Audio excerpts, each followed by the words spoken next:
10가지 습관이라는 주제로 우리가 같이 말씀을 나누고 있습니다. 오늘은 6번째 시간인데요. 한번 같이 읽어보겠습니다. 시작. 탁월한 그리스도인은 하나님을 기뻐하는 습관이 있습니다. 한 번 더. 탁월한 그리스도인은 하나님을 기뻐하는 습관이 있습니다. 모든 사람은 행복하기를 원합니다. 행복한 삶을 추구하는 것은 인간의 본능입니다. 모든 사람이 그러나 행복한 삶을 다 살아내지는 못합니다. 이 행복이라는 단어는 다소 주관적이기 때문에 객관적인 행복의 요소를 생각해 보는 것도 필요합니다. 대체적으로 여러분, 어떤 사람이 행복한 사람이라고 우리가 정의를 내립니까? 행복의 객관적인 요소를 생각하면 가족이 있고 또 건강이 있고 또 경제적인 안정이 있고 또 우리 같이 신앙 안에서 또 주님을 섬기는 신앙의 또 교제가 있을 것입니다. 그러니까 이런 내용들이 어느 정도 밸런스를 갖추고 있으면 행복한 사람이다라고 이야기를 합니다. 행복의 가장 중심에는 다스림이라는 주제가 항상 있는 것을 보게 됩니다. 이 열거된 내용들을 다스릴 수 있느냐, 그 다스림의 능력이 있느냐라는 질문입니다. 흔히 말해서 경제적 자유에 대해서 관심이 많은 시대입니다. 누가 경제적 자유가 있는 사람인가? 그 경제적 자유를 위해서 노력들을 하고 있는데 경제적 자유를 어떻게 정의를 내릴 수가 있을까라는 것입니다. 혹자는 이렇게 경제적 자유를 이야기를 합니다. 원하는 것을 사러 갔을 때 가격표를 보지 않고 구입할 수 있는 사람, 그런 사람이면 경제적 자유를 이룬 사람이다. 물건을 사러 갔는데 그 가격에 의해서 휘둘리지 않고 내가 원하는 것이면 그냥 가격과 상관없이 구매할 수 있으면 그 사람은 부자다, 경제적 자유를 이룬 사람이다라는 겁니다. 여러분 중에 그런 분 계십니까? 가격표 안 봅니다. 원하면 다 살 수 있습니다. 좀 멀게 느껴질 수가 있습니다. 조금 더 이걸 축소해서 생각을 하면 이런 경우도 있을 겁니다. 음식점에 갔을 때 가격 메뉴판을 보고 가격을 의식하지 않고 원하는 것을 주문할 수 있는 사람, 그 사람은 경제적 자유를 이룬 사람이다, 부자다, 그렇게 또 정의를 내리기도 합니다.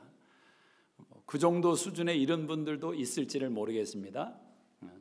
저는 아직 이제 조금 그건 넘은 것 같아요. 짜장이냐 짬뽕이냐 해서 그 가격표에 휘둘리지는 않지만 여전히 짬짜면을 시킬 때 비싸다라는 생각을 늘 하면서 먹곤 합니다. 내가 현실을 컨트롤할 수 있느냐라는 겁니다. 그게 진정한 행복의 기준이다라는 거죠. 건강이 꼭 행복에 필요한 요소가 되는 것은 건강을 잃어버리면 내가 원하는 곳에 마음대로 내 의지대로 갈 수가 없습니다. 제약을 받습니다. 그래서 행복과 거리감이 생기는 문제가 있다라는 것입니다. 컨트롤할 수 있느냐? 자, 이런 내용들을 다 갖추고 있다고 해도 경제적인 자유, 건강, 또 여러 가지 내용을 갖추고 있어도 우리 사람들은 이 한 가지 때문에 또 어려움이 있습니다. 그것은 관계성이라는 것입니다. 나와 상관없는 내가 맺고 있는 사람들에 의해서 우리의 인생은 영향을 받습니다. 그래서 행복에 장애를 입는 것이 인간의 현실이다라는 것입니다. 오늘 여러분의 행복 지수는 몇 점이나 되십니까? 나의 행복 지수는 몇 점이나 되는가?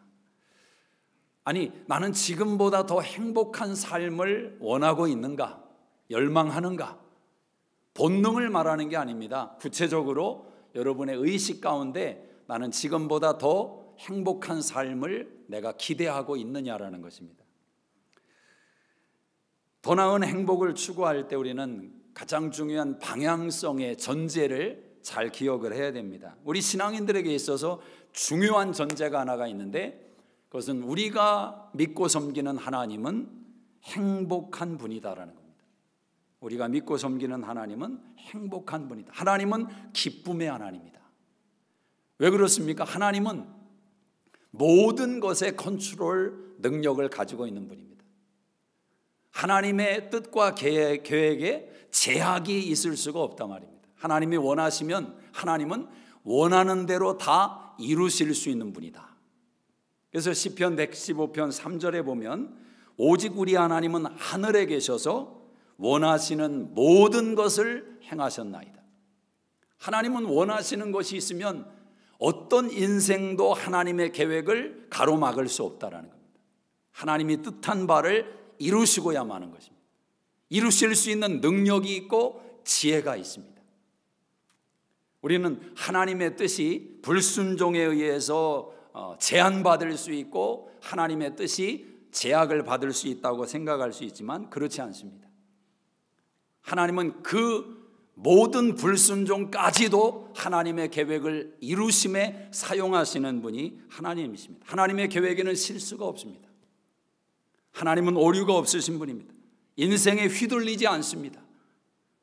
우리가 영적인 세계를 이해할 때 하나님과 사단과 대립하고 있는 구도를 우리는 생각을 합니다.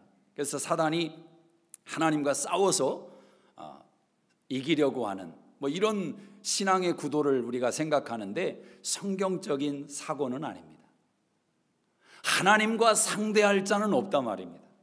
심지어 사단일지라도 하나님의 상대가 될 수 없습니다.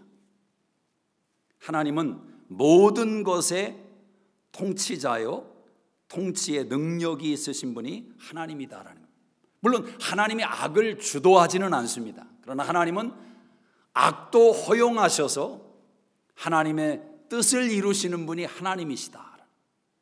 결론적으로 말하면 모든 것이 하나님의 통제 안에 있다라는 겁니다. 모든 것이 하나님의 통제 안에 있다. 거기에 우리 인생도 포함되는 것입니다. 우리의 실패도 포함되고 좌절도 우리의 낙심도 그 하나님의 통치 안에 포함되고 있다라는 겁니다. 그래서 하나님은 기쁨의 하나님이시고 하나님은 행복자가 되신다. 자, 그렇다면 오늘 우리가 행복할 수 있는 답은 벌써 나온 겁니다. 어떻게 하면 더 행복한 삶을 살아갈 수 있을까에 대한 답은 이미 결정되어 있는 것입니다. 그것이 무엇입니까? 그 하나님에게 연결되면 되는 것입니다. 행복한 하나님에게 연결되면 되는 것입니다. 우리의 소유권이 하나님에게 옮겨지는 것입니다. 내가 더 이상 내 뜻과 내 능력과 지혜로 내 인생을 다스리지 않겠다고 결정하는 것입니다. 하나님에게 맡기는 것입니다. 하나님이 주인이시라고 고백하는 것입니다. 사도 바울은 빌립보서에서 아주 중요한 가르침을 우리에게 주는데 3장 20절에 이런 말을 합니다. 너희는 천국 시민권을 소유하고 있는 자다. 천국 시민권을 소유하고 있다. 이 빌립보라는 도시는 BC 31년에 악티움 전쟁에서 옥타비아누스라는 사람이 승리를 했습니다. 그리고 나서 이 빌립보 지역의 사람들에 대해서 보상의 의미에서 내린 결정이 뭐냐면 로마의 자치 지구로 삼아버린 겁니다. 그리고 빌립보 지역에 있는 사람들에게 로마 시민권을 부여한 것입니다.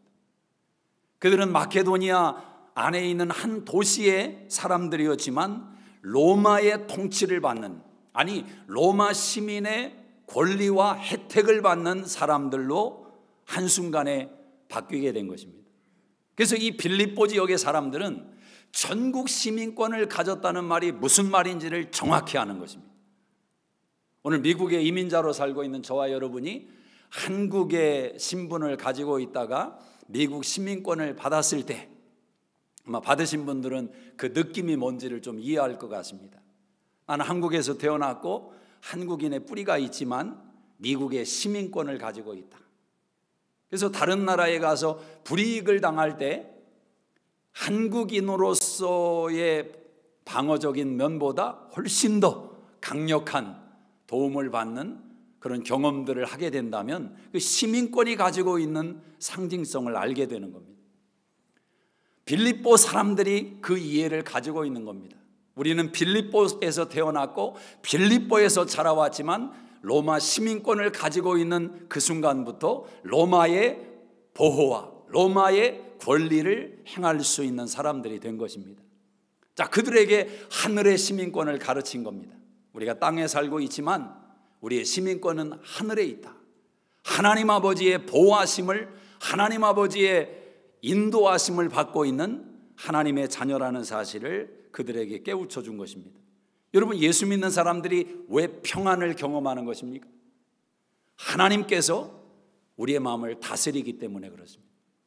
예수 믿는 자들에게 왜 기쁨이 임하는 것입니까? 하나님께서 당신의 기쁨을 부여하기 때문에 그렇습니다. 우리 예수님께서 이 논리를 가지고 중요한 비유를 드신 것이 포도나무의 비유입니다. 가지가 포도나무에 붙어 있으면 과실을 맺는다. 너희가 내 안에 거하고 내 말이 너희 안에 거하면 너희가 무엇이든지 구하는 대로 내가 응답할 것이다. 11절에 아주 중요한 말씀을 합니다. 내 기쁨이 너희 안에 있어 너희 기쁨을 충만하게 하려 함이라. 예수님은 분명히 말씀하십니다. 우리의 기쁨이 있고 예수님의 기쁨이 있다는 겁니다. 인생의 기쁨이 있고 하나님의 기쁨이 있다는 것입니다. 근데 우리의 기쁨이 불완전합니다. 연약합니다. 완전하신 예수님의 기쁨이 불완전한 우리의 기쁨을 충족시키고 완전케 채운다라는 것입니다. 주님 안에 거하면, 주님 안에 거하면. 오늘 본문의 이야기는 이와 같은 맥락에서 이해를 하셔야 됩니다. 하나님이 이스라엘 백성을 회복하시는 사랑의 이야기입니다. 하나님의 열심이 잠잠하지 않습니다. 쉬지 않습니다. 그들을 구원하고 회복하기 위해서 하나님의 열심이 지속적으로 일하고 있다는 것입니다.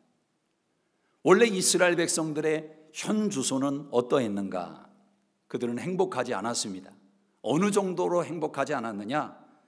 오늘 혹시 여러분의 마음이 이들의 상태와 같은 분들도 계실지 모르겠습니다. 4절을 한번 보시기 바랍니다.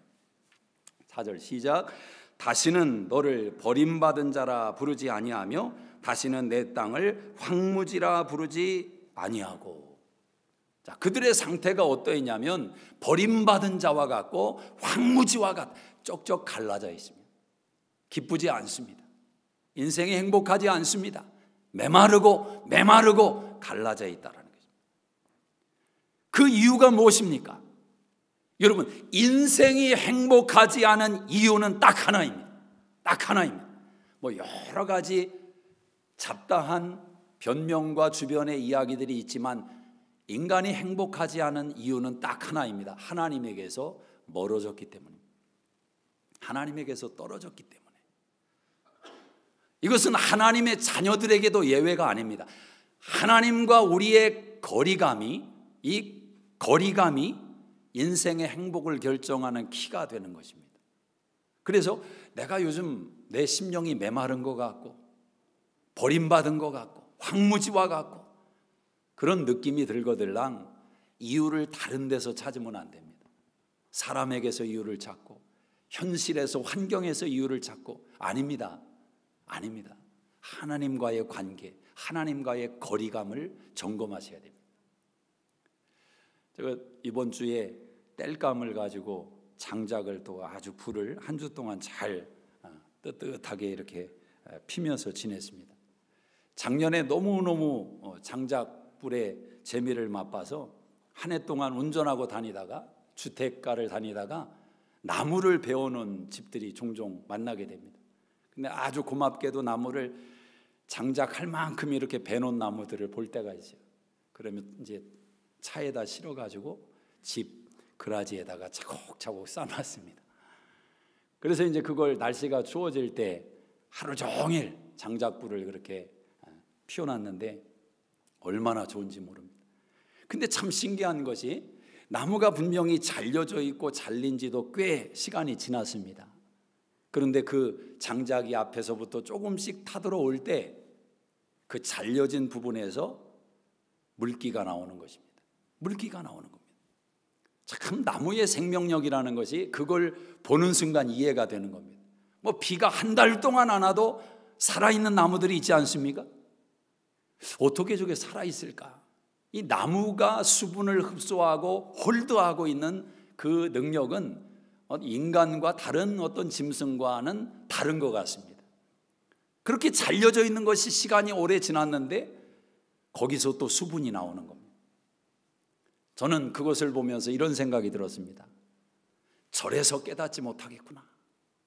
저래서 깨닫지 못하겠구나. 여러분, 우리가 만약 하나님에게서 멀어지고 하나님과 거리감이 생길 때 즉시 하나님께서 심판하신다면, 어떤 내용이든지 경제적이든지 또 건강이든지 어떤 이유이든지 하나님께서 그 즉시 심판하시고 책망하심을 보여주신다면 금방 하나님께 돌아가지 않겠습니까? 이러다가는 큰일 나겠다. 더더 터지기 전에 돌아가자. 금방 그럴 것 아닙니까? 하나님에게서 멀어지면 마음이 쩍쩍 갈라지고 황무지가 되고 버림받되고 나 스스로 그런 것을 느끼게 된다면 금방 하나님께 돌아갈 것 같습니다. 그런데 사람이 그렇지 않단 말입니다. 내 안에 홀드하고 있는 기쁨이 있습니다. 쾌락이 있습니다. 여전히 자신감이 있습니다. 이게 다 메마르지 않았기 때문에 하나님에게 돌아가는 것을 지연시키는 거죠. 내가 해보려고 하는 거죠. 아마도 그런 인간의 모습이 하나님에게 돌아가는 것을 가로막지 않는가. 하나님에게 돌아오면 되는 것인데, 그것이 정답이고 가장 빠른 길인데 그게 그렇게 어렵단 말입니다. 이스라엘 백성은 40년이 걸리지 않았습니까? 그게 남 얘기가 아니라 오늘 이 시대 우리의 이야기고 나의 이야기일 수 있다. 하나님께 돌아가는 것이 답이다라는 거예요. 하나님에게 연결되는 것이 답입니다. 대부분의 사람들은 행복을 어떻게 추구합니까? 관계성보다 소유에서 행복을 찾으려고 합니다. 소유. 그래서 이제 그 목마름이 가질수록 더 깊어지는 것입니다. 강해지는 것입니다. 왜? 소유에서 행복을 찾으니까. 한국의 한 메이저 신문에서 낸 기사를 보았습니다. 한국의 총 연령이, 처음 결혼하는 연령층이 남자가 36.7세이고 여자가 33.6세로 나타났습니다. 평균적인 연령입니다. 벌이를 보니까 남자 연소득이 5천에서 6천입니다. 4년제를 졸업하고 일반직 종사자, 보통 사람들의 평균을 그렇게 냈습니다. 여자는 3천에서 4천, 4년제를 졸업하고 일반 사무직 종사자였습니다. 연봉이 7천만 원 이상의 소득자도 남자가 43.5%, 여성은 12.9%로 나왔습니다. 조사에 임한 사람들의 통계입니다. 자, 그런데 결혼 연령층이 굉장히 높아졌죠. 그리고 또 중요한 것은 자녀를 낳지 않는 겁니다. 보통 한국 여성이 한 명당 2.1명을 낳아야 이게 평균이 된답니다. 돌아가시는 분과 태어나는 사람 사이에서 평균이 되는 상황인데 지금 한국의 출산율은 0.8%, 굉장히 심각한 수준에 와 있다는 겁니다. 비율적으로 결혼할 수 있는 사람들도 확률도 계속 적어지는 거죠. 정말 능력 있는 사람들만 결혼의 혜택을 받는 시대, 그런 시대가 될지도 모르겠습니다. 자, 왜 이런 결과가 나오는 것인가? 그래서 진단을 합니다. 사회적인 시스템이 문제가 있다. 경제 구조에 문제가 있다. 너무 어렵다는 것입니다. 아직도 한국은 결혼을 할 때 남자가 집을 장만하는 문화가 있지 않습니까? 근데 집이 천정부지로 올라가니까 도저히 불가능한 거죠. 집은 장만해야 결혼할 수 있는데 집값은 너무 비싸고 결혼도 포기하고, 결혼을 해서 자녀를 낳는 것도 포기하고. 왜 그렇습니까? 키울 수가 없다는 겁니다. 자녀 교육이 너무 막대한 돈이 들어가기 때문에 키울 수가 없다. 자, 이런 진단과 이런 이야기를 내놓습니다. 일리가 있고 사회 현상이라고 진단할 수 있죠. 그런데 이런 이야기를 들을 때 저는 연세 드신 분들의 생각이 궁금합니다. 어떤 생각을 하실까? 아마 대부분 이런 생각을 하실 것 같습니다. 태어나는 아이는 집 앞그릇 가지고 태어나는 거야. 자기 밥그릇 가지고 태어난단 말이에요. 그런 이야기를 연세 드신 분들은 많이 합니다. 그러니까 이해가 안 될 수밖에 없습니다. 그런데 여러분, 정말 이것이 경제적인 문제요, 사회적인 구조의 문제요, 이런 내용이 이런 현상을 만들어내는 것입니까? 아니면 이보다 더 본질적인 다른 문제가 있는 것입니까? 저는 만약 신앙인들이, 예수를 믿는 하나님의 자녀들이, 젊은 청년과 젊은 처자가 이와 같은 생각을 가지고 있다면 이것은 굉장히 안타까운 일이 될 수가 있습니다. 왜 안타까운 일이 될 수밖에 없습니까? 그가 믿는 하나님이 도대체 어떤 분이냐를. 하나님은 낳는 데까지만 책임져 주시고 그때부터는 알아서 커라, 그런 분이십니까? 하나님은 우리의 인생을 고아처럼 내버려 두지 않고 하나님은 먹이시고 입히시고 인도하시고 보살피신다. 이게 성경의 내용 아닙니까? 어찌 보면 가치관의 문제이고 믿음의 문제이고 신앙의 문제이다. 혹자는 그렇게 자녀를 원하는데도 가질 수 없는 현실 때문에 아파하는 사람들이 있는데, 가질 수 있는 능력이 있는데도 그 미래가 불확실하다고 해서 자녀를 낳거나 키우는 것을 포기한다면 그것은 더 큰 우리 신앙인들에게는 생각해야 될 내용이 아닌가 생각합니다. 어떻습니까, 여러분? 여러분의 하나님은 어디까지 하나님이십니까?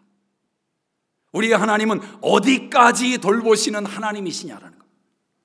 아무리 세상에 문제가 많고 힘든 현실적인 경제적인 상황이 있어도 한 남자와 한 여자가 정말 사랑으로 만나서 하나님을 의지하고 하나님 신뢰하고 성실하게 열심히 달려간다면 아직도 세상은 살만한 세상이 아닐까요? 그 정도로 세상이 악해져 있습니까? 그렇게 사랑해서 열심을 내고 성실하게 달려가도 도저히 살아낼 수 없는 그 정도의 악한 세상입니까? 그건 세상의 끝이라고 봐야 되겠죠.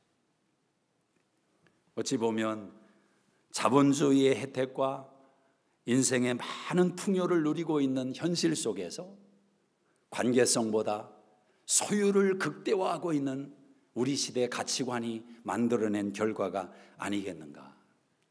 연결된다는 것이 뭐냐라는 겁니다. 나는 정말 연결되어 있는가? 내 옆에 있는 사람과 나는 어디까지 연결되어 있는가? 저는 우리 수종교회 성도님들이 남편과 아내 사이에도 한번 자기 자신에게 질문을 던져보기를 바랍니다. 나는 남편과 어디까지 연결되어 있는가? 아내와 나는 어디까지 연결되어 있는가? 아니, 부모와 자녀와 나는 어디까지 연결되어 있는가? 이 연결을 생각할 때는 두 가지를 점검해야 돼요. 하나는 물리적인 연결과 또 하나는 인격적인 연결입니다. 물리적인 연결과 인격적인 연결은 좀 다른 것입니다. 물리적으로 연결이 돼 있어도 인격적인 사랑의 연결이 어찌 보면 더 숙제이고 중요한 내용이 될 수 있다는 겁니다. 신앙도 그렇지 않습니까? 우리가 예수 안에서 하나님의 자녀가 되었습니다. 물리적으로 하나님의 백성이 된 것입니다. 우리가 싫다고 해도 거부해도 하나님을 밀어내려 해도 하나님의 불강력적인 은혜와 사랑을 우리가 이겨낼 수 없습니다. 그분의 뜻을 꺾을 수가 없습니다. 하나님이 한 번 정하시고 한 번 계획하시면 하나님은 인생의 어떠함에도 좌우되지 않고 하나님의 뜻을 이루시는 분이 하나님이라고 성경이 말씀하지 않습니까? 자, 그럼에도 불구하고 하나님과 그런 관계성이 이루어졌다 해도 그 후에 진행되는 인격적인 관계가 하나님과의 관계를 결정하는 요소가 되는 것입니다. 하나님과의 연결을 이해하기 위해서 먼저 살펴봐야 될 중요한 내용이 있는데, 그것은 하나님은 자기 아들 예수 안에서 기뻐하시는 분이다라는 겁니다. 이것이 여러분 신앙의 최고의 주제가 되어야 됩니다. 하나님은 무엇을 기뻐하시는가? 아들 예수를 하나님은 최고로 기뻐하신다. 오늘 4절에 보시면 다시 한번 읽어보겠습니다. 4절 시작. 다시는 너를 버림받은 자라 부르지 아니하며 다시는 내 땅을 황무지라 부르지 아니하고 오직 너를 헵시바라 하며 내 땅을 뷸라라 하리니 이는 여호와께서 너를 기뻐하실 것이며 내 땅이 결혼한 것처럼 될 것임이라. 헵시바와 뷸라의 비밀을 아셔야 됩니다. 헵시바는 무슨 말이냐면 내 기쁨이 내 안에 있다. 하나님이 너를 기뻐하신다. 뷸라라는 말은 결혼한 연인, 결혼한 여자라는 것입니다. 너는 나의 신부다. 내가 너의 신랑이고 너는 나와 결혼한 자다. 하나님께서 버림받았던 자, 황무지와 같던 자를 나의 기쁨이 내 안에 있고 너는 나의 결혼한 여자로 불러주기 시작하셨다라는 거예요. 그런데 이 이야기는 이스라엘 백성들이 하나님께 불순종하고 하나님과 연결되지 않으므로 바벨론 포로로 잡혀갑니다. 그런데 여러분, 바벨론으로 잡혀가 있어도 느부갓네살의 종처럼 노예처럼 살아가고 있어도 여전히 하나님의 백성이다라는 겁니다. 여전히 하나님의 백성이다. 구걸하며 살고 있어도, 목숨 연명하기 위해서 애를 쓰고 있어도 여전히 하나님의 백성이다. 그런데 그 하나님께서 그 백성을 다시 이스라엘로 돌려보내신다라는 거예요. 하나님께서 다시 그들을 구원하신다. 그 이야기를 하고 있는 것입니다. 그런데 이 이야기를 하면서 성경은 단순히 이스라엘 백성들을 포로지에서 구원하는 그 내용만을 예언하는 것이 아니라 그 구원의 내용의 저변 속에 깔려 있는 하나님의 아들의 구속의 이야기를 하는 것입니다. 하나님이 어떻게 이스라엘을 구원하시는가? 하나님의 아들을 통해서 구원하신다. 그 이야기를 하시는 겁니다. 그 아들을 보낼 것을 이사야가 예언합니다. 그 아들이 십자가에 달려 고난받을 것을 이사야가 예언합니다. 그 아들의 죽으심과 부활로 이스라엘 백성들이 다시 시온의 장대한 높은 산이 되어서 하나님의 영광을 드러내는 인생들이 될 것을 이사야가 예언합니다. 이사야의 예언 속에는 이 모든 내용이 다 담겨 있는 것입니다. 자, 그런 면에서 본다면 하나님은 아들 예수를 즐거워하시고 아들 예수 안에서 하나님은 기뻐하는 분이시다. 여러분, 하나님은 스스로 존재하시는 분입니다. 하나님은 행복하기 위해서 대상이 필요치가 않습니다. 하나님은 기뻐하기 위해서 조건이 필요치가 않습니다. 왜냐하면 하나님 안에 그 모든 것을 완벽하게 갖추신 분입니다. 하나님이 저와 여러분이 필요해서 만든 게 아닙니다. 우리가 하나님의 필요를 채워드릴 수 있는 존재이기 때문에 창조한 게 아닙니다. 하나님은 부족함이 없습니다. 하나님은 완벽하게 행복하신 분이고 완벽하게 기쁨의 하나님이신데, 누구 안에서? 그 아들 안에서, 예수 안에서. 우리가 삼위일체 하나님을 그래서 이해하는 것이 참 중요한 것입니다.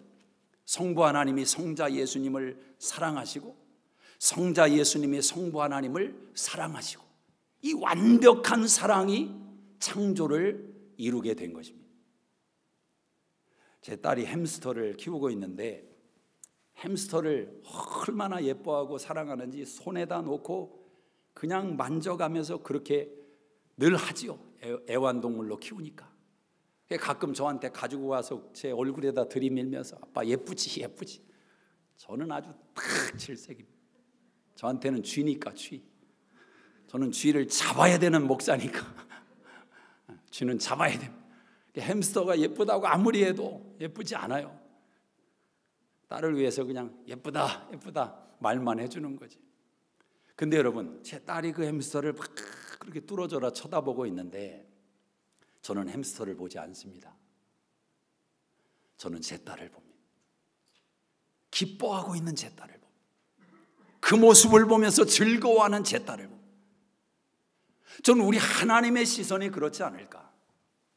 우리가 좀 하나님을 바라보면 얼마나 좋습니까? 우리를 구원하시고 우리를 사랑하시는 그 하나님을 향해서 고개를 들고 하나님을 찬양하고 우리의 시선을 하나님에게 고정하면 얼마나 좋겠습니까? 근데 우리의 시선은 다 햄스터에게 가 있어요.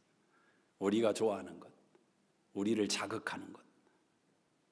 그럼에도 불구하고 그런 연약한 우리를 여전히 바라보시는 그분, 사실은 우리를 보는 게 아니라 당신의 아들 예수를 보는 겁니다.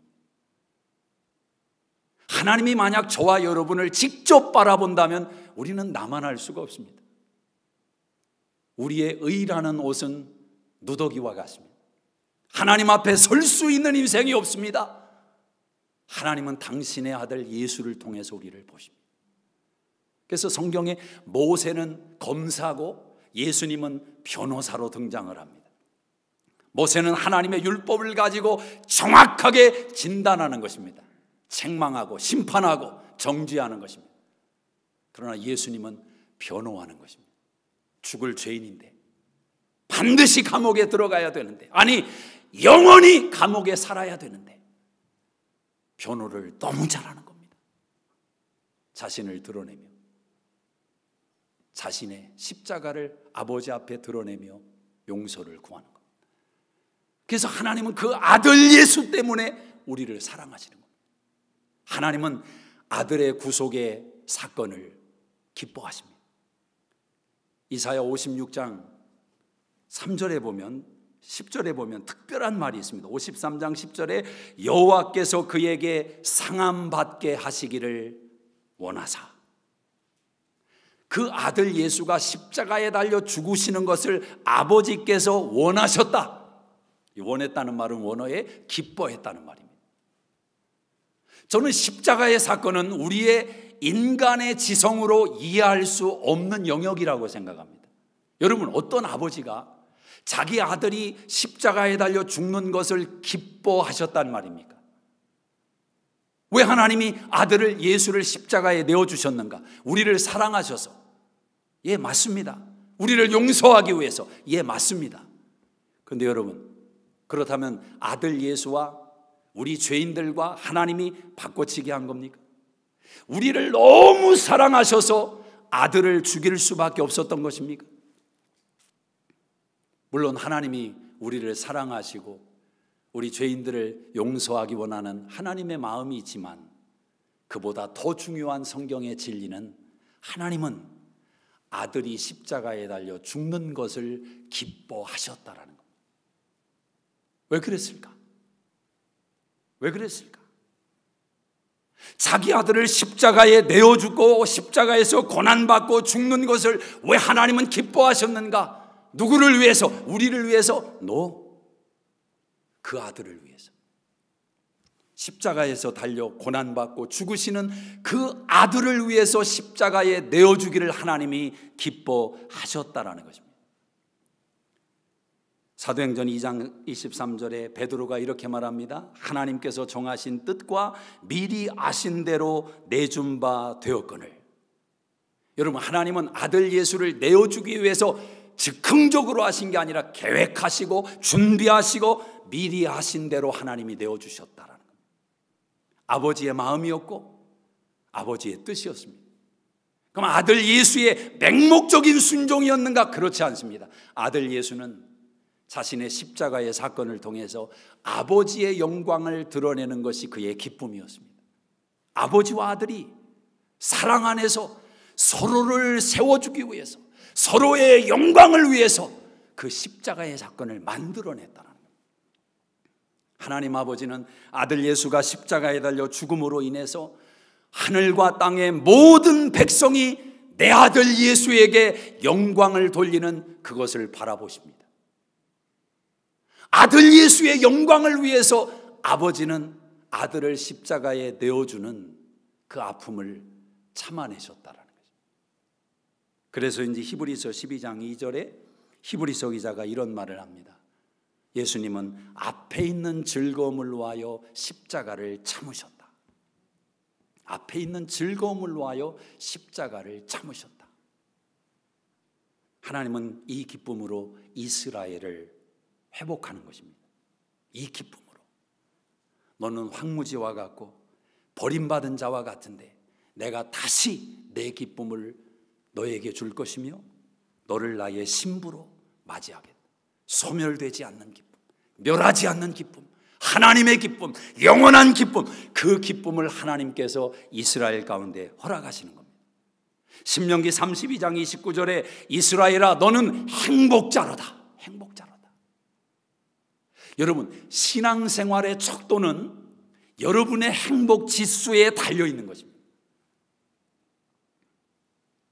신앙생활의 능력은 여러분이 하나님을 기뻐하는 정도에 달려있는 것입니다. 하나님을 기뻐하고 하나님을 즐거워하는 것.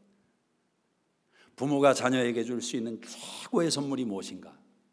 저는 자녀들에게 이 기쁨을 줘야 된다고 생각합니다. 행복하게 살아가는 모습을 보여주는 거예요. 지나간 것은 하나님의 경륜과 섭리에 다 맡기시고 과거를 떠올리지 마시고 오늘부터, 여기서부터 나이도 생각하지 마시고 지금 내 나이가 몇인데 뭘 보여주나? 아니요. 목숨이 붙어있는 그 순간까지 여러분이 자녀에게 줄 수 있는 최고의 선물은 행복하게 살아가는 모습을 보여주는 겁니다. 그 기쁨을 보여주는 겁니다. 근데 이 시대 문화가 어떤지 아십니까? 부부가 부부를 서로 헐뜯고 욕하고 폄하하는 것이 재미있는 주제가 되고, 그것이 보편적인 이야기가 되고 상식의 이야기가 되고, 사람들은 그러면서 스스로 위안을 받는 시대입니다. 그러다 보니까 자녀들에게 계속 되물림하는 게 무엇입니까? 여성분들이 좀 많이 하는 것 같아요. 너 절대 네 아빠 같은 사람 만나면 안 된다. 매너도 없고, 너 하는 거 봤지? 엄마한테 하는 거 봤지? 죽어도 네 아빠 같은 사람 만나면 안 된다. 무슨 독립운동하는 겁니까? 유언을 하는 겁니까? 근데 그런 말을 들은 자녀들이 그러면 그래, 맞아, 내가 봐도 우리 아빠는 빵점이야. 매너도 없고 아빠 같은 그런 성품 만나면 안 되지. 그래서 자녀들이 눈을 부릅뜨고 정말 괜찮은 사람 만나야 되겠다, 그럴 것 같습니까? 죄송한데요, 만나도 꼭 더 심한 사람 만날 확률이 많습니다. 만나면 안 된다 그러면 그거 생각하면서 묵상하는 게 그거거든요. 왜 그럴까? 설사 그런 요소가 보인다 해도 좋은 것을 얘기를 해야 됩니다. 그리고 자꾸 노력을 해야 됩니다. 노력을 해야 돼요. 아예 문을 닫아버린다니까요. 문을 닫아버려. 결혼이라는 자체에 대해서 문을 닫아버려. 누구의 책임입니까? 깊이 생각하셔야 돼요. 지금부터 시작하셔야 돼요. 연기라도 하셔야 됩니다. 근데 사람이 참 이상한 것이, 기뻐한다고 자꾸 연습하다 보면 진짜 기뻐집니다. 미움도 자꾸 사람을 밉다 그러면 계속 더 미워집니다. 유명한 C.S. 루이스의 표현 가운데 원래 독일 사람이 유태인을 그 정도로 미워하지는 않았다는 겁니다. 자꾸 그런데 들어와서 자기들의 영역을 조금씩 빼앗아가는 것 같고, 그들은 막 부를 이루는 것 같고, 밉다 증오하다 보니까 600만 명을 가스실에 넣는 인류의 처참한 불행을 가져온 것 아닙니까? 이게 습관이란 말입니다. 자꾸 노력을 하시네. 행복하게 사는. 자녀가 부모에게 줄 수 있는 최고의 효도가 뭐냐? 자기가 행복한 것을 부모에게 보여주는 겁니다.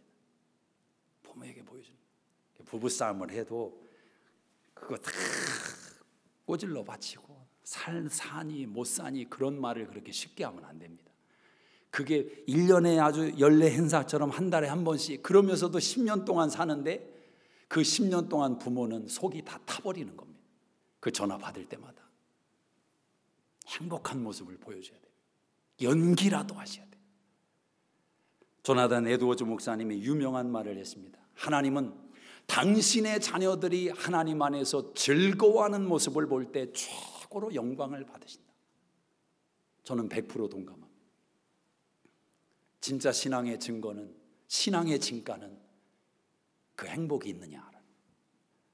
어제 몇 분과 함께 대화를 나누다가 성령의 은사가 뭐냐, 성령의 역사가 뭐냐, 그런 이야기를 나누다가 제가 그런 생각을 나눴습니다.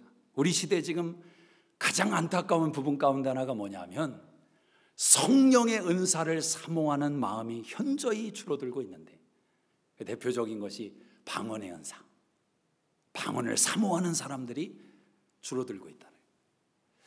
그래서 어떻게 하면 그런 다시금 열망하는, 방언은 절대로 쭉 있는 사람에게 방언의 은사가 그렇게 임하지를 않습니다.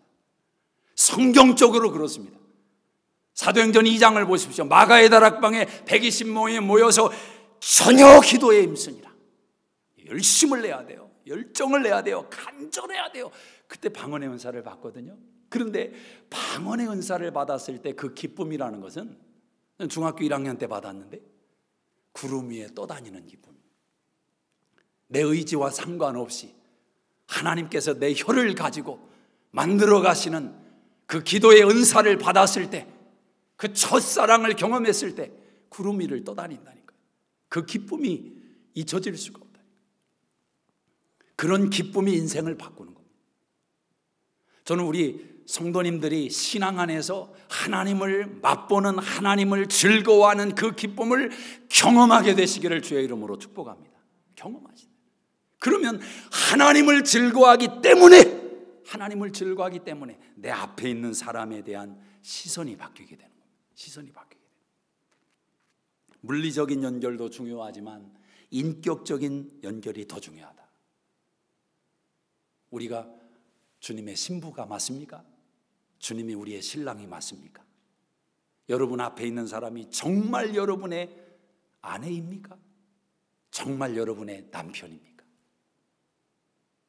이 인격적인 연결, 사랑의 연결이 그렇게 중요하다. 내 기쁨이 내 안에 있다.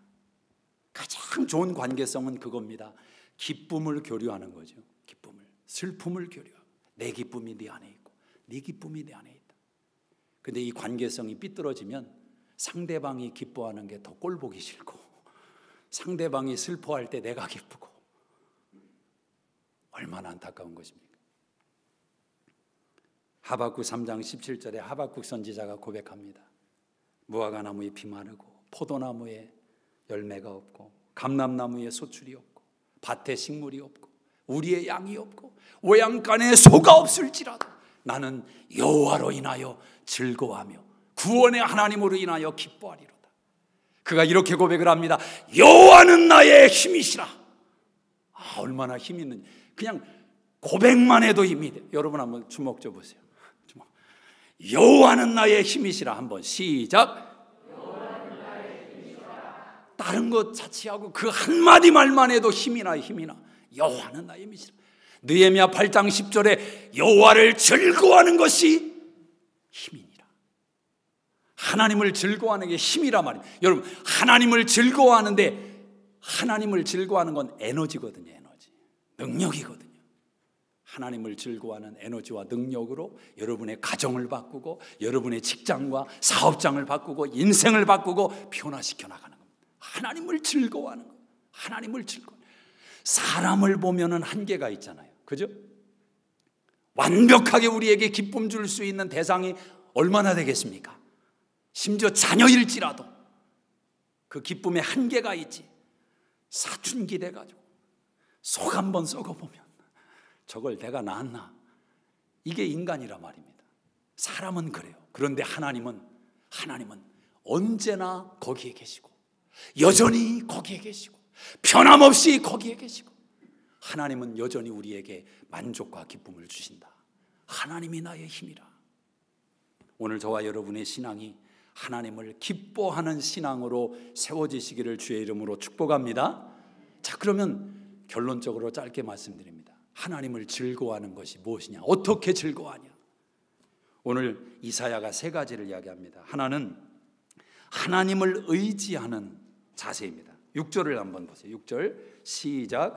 예루살렘이여, 내가 너의 성벽 위에 파수꾼을 세우고 그들로 하여금 주야로 계속 잠잠하지 않게 하였느니라. 너희 여호와로 기어가시게 하는 자들아, 너희는 쉬지 말며.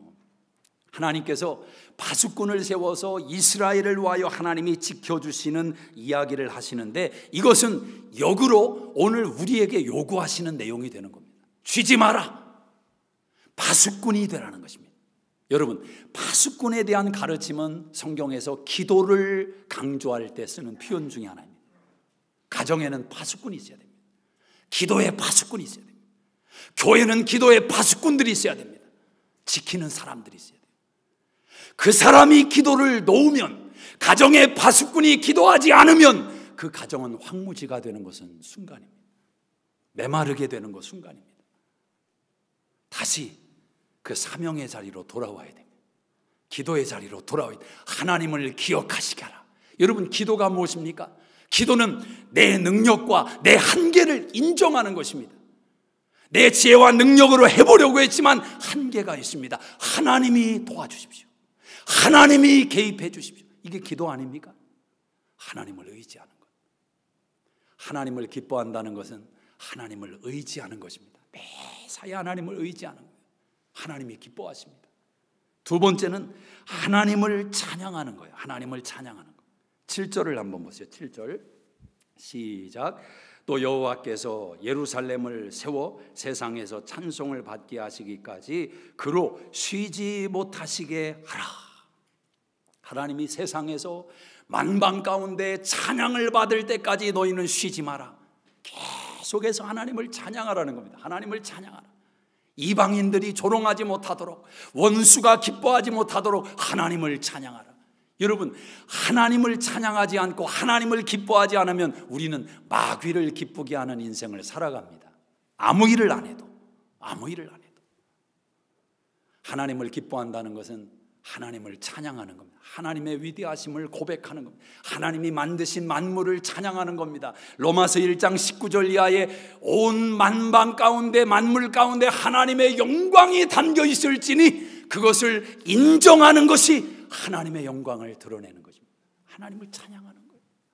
여러분, 이번 주에도 참 날씨가 기가 막히지 않습니까?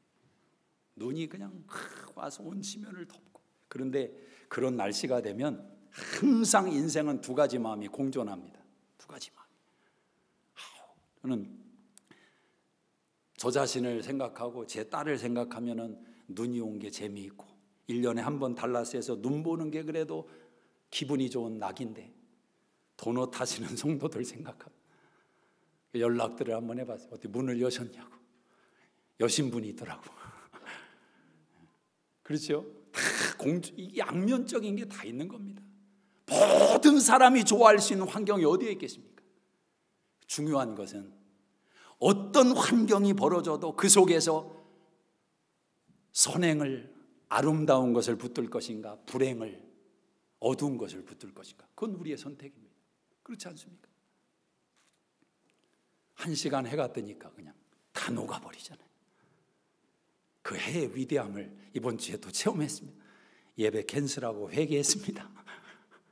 6시쯤 되니까 또 너무 추워지고, 그래서 그나마 스스로 위안을.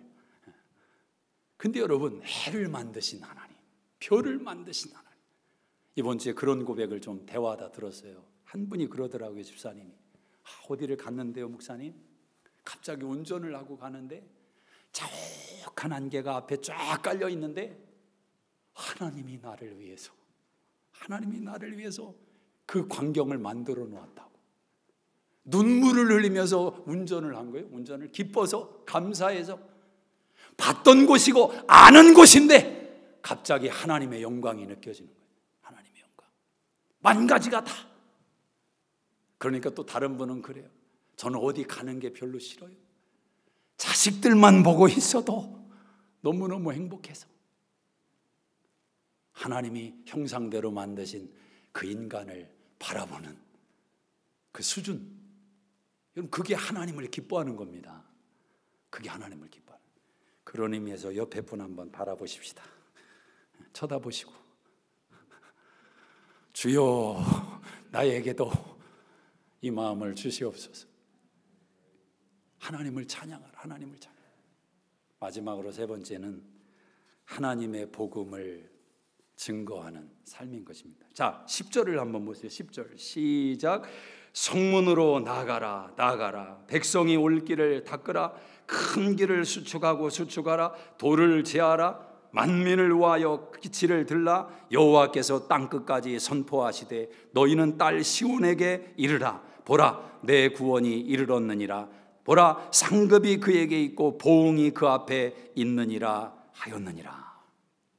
여러분, 이 말씀이 무엇입니까? 하나님께서 이사야에게 내 백성이 다시 돌아올 것이다. 바벨론 포로에서 버려지고 황무했던 그 땅에서 내 백성이 다시 돌아온다. 길을 닦아라. 큰 길을 만들어라. 돌을 제하고 내 백성이 편안히 올 수 있도록 그 길을 수축해라. 이사야에게 그 예언을 하는 겁니다. 근데 이 예언을 가지고 세례 요한은 또 그렇게 말을 합니다. 메시아가 오신다. 그분께서 오신다. 나는 그분의 길을 준비하기 위해서 하나님께 부름을 받은 자, 길을 닦는 자다. 높은 곳을 낫게 돌을 제하고 내 주 예수 그리스도가 편안히 오실 수 있도록 길을 닦는 자다.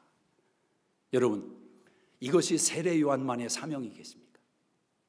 오늘 저와 여러분의 사명이 아니냐 말이에요. 우리 인생의 목적이 어디에 있습니까? 가장 큰 행복이 어디에서 오는 것입니까? 하나님은 아들 예수가 십자가에서 상함받는 것을 기뻐하셨다고 하는데, 그 십자가를 기뻐하지 않는다면 어찌 하나님의 자녀요, 하나님의 기쁨이 머무는 인생이 될 수 있겠습니까? 아무리 돈을 버는 기쁨이 인생 가운데 크다 해도 때가 되고 날수가 차면 더 이상 그 기쁨이 주어지지 않는 그날이 옵니다. 아무리 인간관계 속에 오는 쾌락이 저와 여러분에게 기쁨을 준다고 해도 그 쾌락이 시드는 순간이 온다 말입니다. 진정한 기쁨은, 최고의 기쁨은, 영원한 기쁨은 복음에서 오는 것입니다. 복음에서 오는 거예요. 그 복음을 증거해 보셨습니까? 그 복음의 증인이 돼 보셨습니까? 그 복음에 감격해 보셨습니까? 복음에 궁금해 보셨습니까? 복음을 알기 위해서 노력하십니까? 복음이 우리에게 주는 최고의 기쁨. 어제 저녁 6시에 문 입구에 어떤 여성분이 오셔서 뭔가를 붙이고 가셨습니다. 나가보니까 미국 여성분인데 이런 것을 붙이고 계셨어요. Missing cat, please help us find freckles. 이걸 붙이면서 보는 사람이 있으면 좀 꼭 좀 알려달라고. 붙인 걸 제가 떼지는 않고 그분이 가는 것을 이제 기다렸습니다. 터덕터덕 걸어가는데 어떤 심정인지 처음에는 조금 이해는 안 됐습니다. 근데 이 포스터를 교회만 붙이러 왔겠습니까? 집집마다 다 돌아다니면서 붙이는 거예요. Missing cat. 날씨가 이렇게 추운데 이 프레클 어디에 있을까? 그런 심정 아니었겠어요? 안타까운 심정, 애끓는 심정. 그분이 간 다음에 뗐어요, 제가. 교회 입구에 또 붙여놓는 게 그래서 제 방에 가지고 가서 책상에 이렇게 딱 놨습니다. 그리고 다른 일을 하다가 우연히 딱 봤는데 이게 눈에 너무 들어오는 거예요. 눈에 너무 들어오는 거예요. Missing cat, missing cat. 그분이 어떤 심정이었을까? 이 날씨가 이렇게 추운데 얘가 어디가 있을까? 얼마나 추울까? 그 안타까운 심정으로 터덕터덕 걸어가는 모습이 꼭 우리 주님의 모습 같더라고요. 죄송한데 연상이 되는데. 누가복음 15장에 잃어버린 드라크마를 찾는 여인의 심정, 양 한 마리를 찾는 목자의 심정, 집을 나간 탕자가 돌아오기를 기다리는 아버지의 심정, 우리 하나님의 심정. 저와 여러분은 얼마나 그 심정을 소유하고 계십니까? 하나님의 그 심정이 얼마나 우리 안에 와 있습니까? 죄송합니다. 적어도 하나님의 그 심정을 터치하지 못한다면 우리의 인생은 행복할 수 없습니다. 우리는 하나님의 영원한 기쁨을 맛볼 수 없습니다. 우리는 그 마음을 공유하고 있습니까? 그분이 찾으시는 대상을 우리도 찾고 있습니까? Missing cat.